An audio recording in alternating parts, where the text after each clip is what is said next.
Bienvenue dans le débat de France 24. C'est devenu presque une banalité de le dire. Le processus de paix israélo-palestinien est au point mort.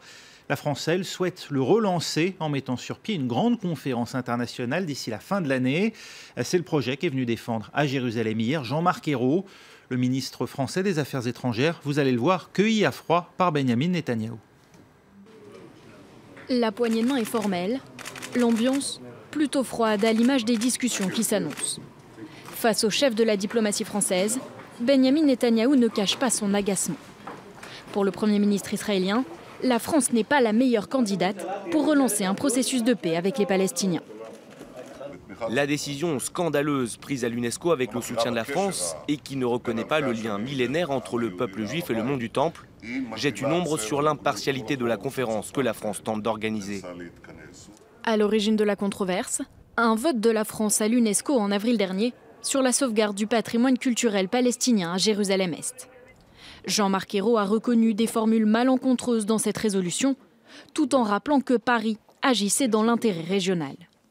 La France est désintéressée, mais elle est profondément convaincue que si on ne veut pas laisser prospérer ici, dans cette région, les idées de Daesh, qu'il faut faire quelque chose. L'initiative française divise les deux camps. Si elle est loin de faire l'unanimité côté israélien, elle est largement soutenue côté palestinien. Nous approuvons l'initiative de la France pour relancer le processus de paix, notamment la conférence internationale pour venir à bout de cette impasse. Mais comme vous le savez, le Premier ministre israélien a rapidement refusé. La question est pourquoi ? Pour préparer cette conférence internationale de paix, une réunion ministérielle avec une vingtaine de pays, l'Union européenne et l'ONU doivent se tenir à Paris dans les prochaines semaines.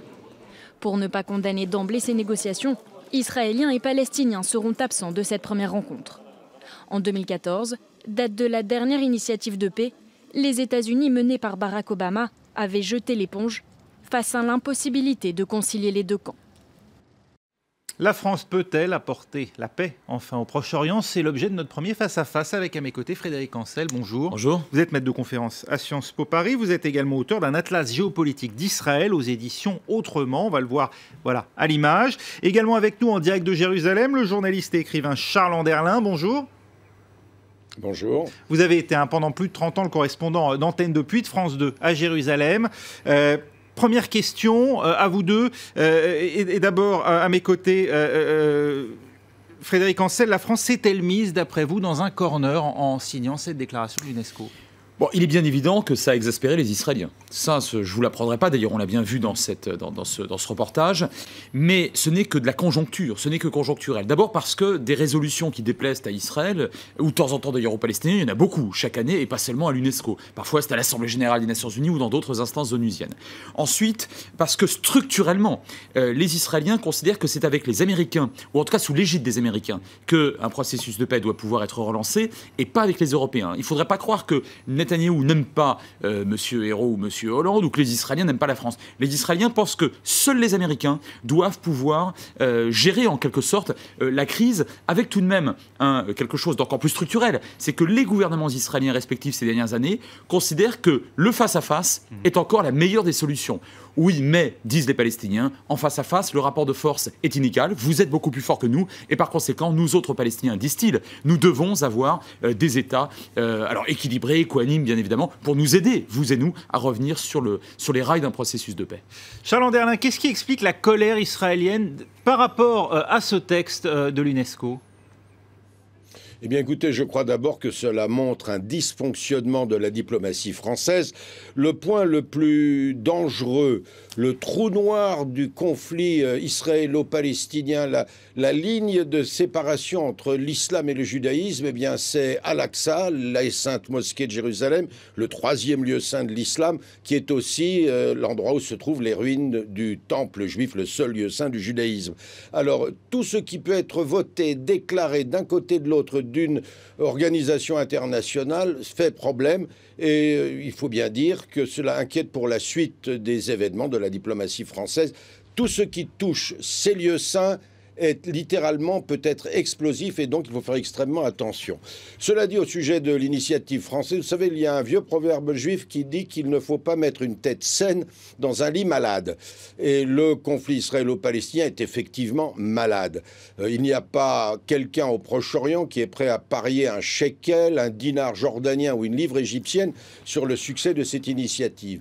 Cela dit, il faut la soutenir parce que la région, à nouveau, risque de basculer dans la violence. Il y a une tension qui monte côté palestinien avec une nouvelle génération de jeunes Palestiniens qui n'a pas connu toute la période des accords d'Oslo, qui n'a connu en fait que la dernière intifada et sa répression. Et puis, il faut craindre également un démantèlement d'une manière ou d'une autre de l'autorité autonome, le dernier vestige des accords d'Oslo.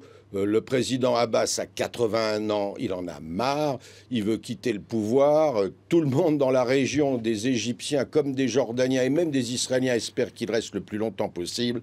Mais l'effondrement de l'autorité autonome créera une crise sans précédent dans la région. Charles Anderlin, face à cette situation presque chaotique que vous nous décrivez, ce vote français le mois dernier, il a eu beaucoup de retentissement vraiment en Israël? Écoutez, les Israéliens étaient effectivement très mécontents. La réaction du Premier ministre n'a pas été immédiate. Il a attendu pour la rendre publique l'annonce de la venue du ministre des Affaires étrangères, Hérault. Si les Américains et si les Russes décident d'envoyer leur ministre à cette conférence à Paris à la fin du mois, eh bien je crois que les Israéliens à ce moment-là, en grinçant des dents, seront bien obligés de la regarder beaucoup plus sérieusement. Cela dit, le vote français, il y a eu des mises au point aussi bien du président Hollande que de M. Hérault. Et je suppose que M. Valls, qui arrive, je crois, la semaine prochaine, expliquera également la position française. Frédéric Ancel. Oui, sur la résolution, pardon, qui n'est pas révolutionnaire, sur la résolution, je serais d'accord avec Charles Anderlin. J'irai même plus loin. Ça a été non seulement l'illustration d'un vrai cafouillage diplomatique, et fondamentalement, les termes de la résolution sont absolument déséquilibrés. On a vraiment sous-estimé sur un symbole aussi fort, presque un chiffon rouge pour les Israéliens, l'impact que ça pourrait causer? En tout cas, de la voter, cette résolution. Parce qu'après tout, la France a été très minoritaire à voter cette résolution parmi les pays occidentaux. La plupart, d'ailleurs, en Europe, se sont abstenus. Certains ont voté contre. Comme d'habitude, l'Europe était totalement divisée sur les 3 positions diplomatiques possibles. Mais cette résolution était déposée d'ailleurs par un certain nombre de pays arabes, dont certains très durs, je pense au Soudan ou au Qatar, et était extrêmement mauvaise. En revanche, fondamentalement, la politique étrangère, et notamment proche-orientale et arabe de la France, ces dernières années, elle a monté en puissance. C'est pour ça que là, on a affaire à un couac dommageable, parce que sur le Mali, sur le Sahel, de façon générale, sur le Proche-Orient, sur l'Égypte, on l'a vu encore récemment, sur la péninsule arabique, sur la question, bien évidemment, syrienne, la France, aujourd'hui, joue parmi les très grands. Et donc, elle a raison, et là aussi, je rejoindrai Charles Anderlin, aujourd'hui, de proposer quelque chose. C'est d'autant plus vrai que les Américains semblent se retirer relativement de la région. En plus, on entre dans une période électorale, donc pendant un an, il ne se passera rien.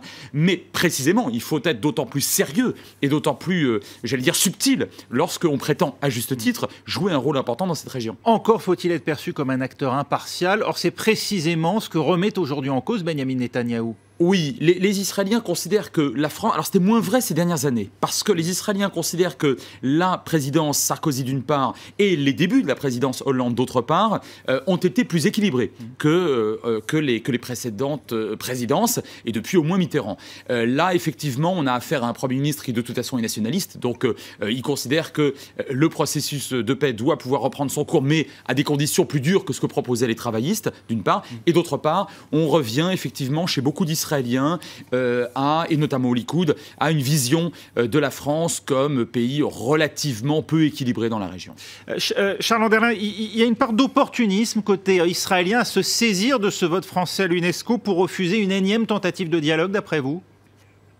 Ben écoutez, ils ne la refuseront que si effectivement la rencontre ministérielle à Paris n'est pas très réussie, si les Américains ne sont pas là, si les Russes ne sont pas là, si les Allemands traînent les pieds, à ce moment-là, les Israéliens diront ce n'est pas la peine d'y aller. Cela dit, sur l'avenir même de ce processus de paix, vous savez, la situation actuelle est idéale pour le Premier ministre israélien Benyamin Netanyahou.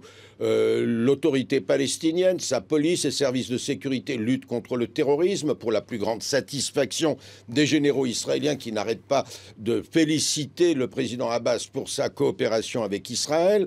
Israël ne dépense pas un shekel pour l'administration palestinienne. Et si jamais l'autorité autonome devait, pour une raison ou pour une autre, s'effondrer et Israël devant réoccuper les villes palestiniennes, cela représenterait plus de 5 milliards d'euros immédiatement à débourser du budget israélien. Alors autant que ce soit l'Union européenne, les contribuables étrangers qui financent tout cela plutôt que les Israéliens, sans parler du fait que ce ne sont pas des soldats israéliens qui maintiennent l'ordre dans les villes palestiniennes, mais bien la police palestinienne. Donc, pourvu que la situation actuelle dure et dure le plus longtemps possible. Et je crois que là, bon, s'il est obligé d'aller à la fin de l'année à une conférence, eh bien, M. Netanyahou ira en traînant les pieds. Ça a une chance, d'après vous, d'avoir lieu, cette réunion? Vouloir, dans un premier temps, réunir une vingtaine de pays en l'absence des deux protagonistes, c'est ce qu'aujourd'hui refuse d'une certaine manière Israël. Est-ce que ça a une chance de fonctionner, cette méthode? Alors tout dépend de ce que vous appelez fonctionner. À court terme, non. Mais après tout, s'il n'y a jamais aucun effort diplomatique, par définition, le processus de paix ne remontera pas sur les rails, en quelque sorte. Bon, ça c'est le premier point. Deuxième point, le fait que pour une fois, ce ne soit pas les Américains qui l'organisent, après tout, pourquoi pas? Et c'est encore mieux si c'est la France, dont on a vu il y a un instant qu'elle revenait en force dans la région. Troisième chose, je suis de ceux qui considèrent que malgré tout, il faut absolument accorder la priorité à ceux qui doivent entre eux faire la paix. Mais à partir du moment où les prérequis de part et d'autre sont trop compliqués pour l'instant, en tout cas ne sont pas reconnus respectivement par l'un et l'autre adversaire, alors pourquoi pas organiser effectivement cette conférence, mais à condition qu'immédiatement après, les interlocuteurs principaux soient bien évidemment, j'allais dire, non pas convoqués, mais invités à discuter avec les puissances. Il n'y a aucun moyen de contrainte, Charles Anderlin, aujourd'hui, à l'égard du gouvernement israélien? Eh bien, écoutez, non. Côté américain, il n'y a absolument aucune pression et on attend de voir effectivement quelle va être la réaction de l'administration Obama, si oui ou non ils vont soutenir cette initiative française. Il y a bien actuellement des négociations qui traînent sur l'aide militaire américaine à Israël pour les 10 années à venir. Il n'y a pas d'accord sur la somme que les Israéliens réclament des États-Unis. Il n'y a pas de pression. Les Américains empêchent et empêcheront, en tout cas, une résolution anti-israélienne à l'ONU. A priori, cela peut changer dans les mois qui viennent, mais on nous dit de Washington qu'avant les élections de novembre, l'administration Obama ne voudra absolument pas risquer de faire des problèmes à la candidate démocrate. Donc, pas de pression. Il faudra voir où cela peut mener. En tout cas, on risque à nouveau, à tout instant, d'avoir des incidents. Il y a encore des violences qui sont là. L'armée israélienne et les services palestiniens essayent de réduire ce niveau de tension avec plus ou moins de succès. Et je crois qu'il faut craindre effectivement que les mois qui viennent risquent d'être très agités. Un mot, Charles Anderlin, du rappel alors du ministre de la Défense, Moshe Ya'alon, par le Premier ministre, Benjamin Netanyahou. Ça traduit des craquements au sein même aujourd'hui de l'état-major israélien, d'après vous? Il y a effectivement une crise de confiance entre le haut état-major israélien, le gouvernement qui est à droite. Vous savez, depuis des mois, les chefs militaires israéliens nous disent « nous sommes des professionnels ». Nous sommes des professionnels aussi, en fait, du maintien de l'ordre. Pour nous, le calme, c'est la chose la plus importante, quelle que soit la manière dont on parvient à l'obtenir, que ce soit en finançant, en envoyant des fonds à l'autorité autonome, que ce soit en retirant des barrages et en ayant le moins de pertes palestiniennes possible, parce que chaque mort palestinien entraîne des réactions, entraîne de nouvelles manifestations. Alors, ces militaires nous disent, en face de nous, nous avons un gouvernement idéologique et ils n'ont pas du tout apprécié, après l'affaire du soldat franco-israélien qui à Hébron a achevé un terroriste, un Palestinien blessé à terre. Monsieur Netanyahou a appelé le père de ce soldat qui est traduit devant la justice militaire pour exprimer son soutien. Donc un Premier ministre qui soutient un soldat traduit devant la justice militaire, ça fait grincer des dents à l'état-major. Frédéric Ancel, il y a une crainte ici en France et plus généralement dans les pays occidentaux que si la situation ne venait à dégénérer à nouveau et qu'on assiste peut-être même à une nouvelle guerre avec Gaza, le groupe État islamique s'implante durablement aussi bien à Gaza que peut-être en Cisjordanie demain? Alors c'est une crainte, mais c'est surtout une crainte par un faux paradoxe entretenue par les Palestiniens eux-mêmes, pas tellement par les Occidentaux ni d'ailleurs par les Israéliens. Aujourd'hui c'est le Hamas qui dirige d'une main de fer donc la bande de Gaza depuis son putsch du 15 juin 2007, qui craint la concurrence théologique et finalement militaire de l'État islamique. Cela dit, l'État islamique n'a pas attendu qu'il y ait un conflit entre Israël et les Palestiniens pour agir et de façon extrêmement, de façon terroriste. Et c'est vrai d'ailleurs pour tous les groupes extrémistes, y compris les islamistes les plus radicaux. En réalité, ils se sont toujours servis de la cause palestinienne de manière très hypocrite, et les Palestiniens le savent, et ils vous le disent très concrètement lorsque vous discutez avec eux. Ils s'en servent comme d'un instrument pour fédérateur, pour recruter un certain nombre de gens dans leur rang, mais les gens de Daesh, comme à l'époque les gens d'Al-Qaïda, se fichent complètement des Palestiniens. Et encore une fois, ce qui est triste, c'est que les Palestiniens le savent parfaitement, ils ne peuvent pas compter sur ces gens-là, et ils ne veulent pas compter sur ces gens-là. Merci beaucoup Frédéric Ancel, merci également à Charles Anderlin qui était avec nous en direct de Jérusalem. Tout de suite, c'est la météo, on se retrouve dans un instant pour la suite de l'actualité sur France 24.